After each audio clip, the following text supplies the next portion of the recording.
Retour en France à présent avec cette question. Va-t-on manquer de riz? Oui, alors c'est un cri d'alarme imposé ce matin sur Europe 1 par des producteurs de Camargue. La production française cette année sera à son plus bas niveau depuis 30 ans.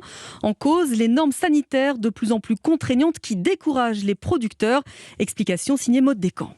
Des 30 000 hectares de rizières camarguaises d'après-guerre, il n'en reste qu'un tiers, cultivé par 170 riziculteurs. Cédric Santucci est l'un d'entre eux. Cette année, il cultive à regret du blé dur. Depuis plusieurs années, on fait face à un retrait de produits phytosanitaires en France. Aujourd'hui, c'est très compliqué de désherber correctement nos rizières. Le fait est que si les parcelles sont envahies de mauvaises herbes, les rendements chutent de l'ordre de 3-4 tonnes. La culture du riz n'est plus rentable. L'an dernier, 80 000 tonnes de riz camarguais ont été produites. Cette année, ce sera 30% de moins.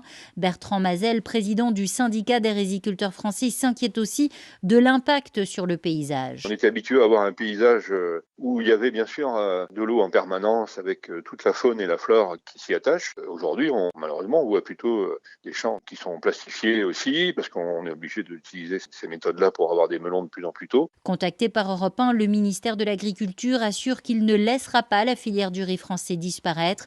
3 dérogations de produits phytosanitaires sont actuellement à l'étude. Les précisions de Maud Descamps pour Europe 1.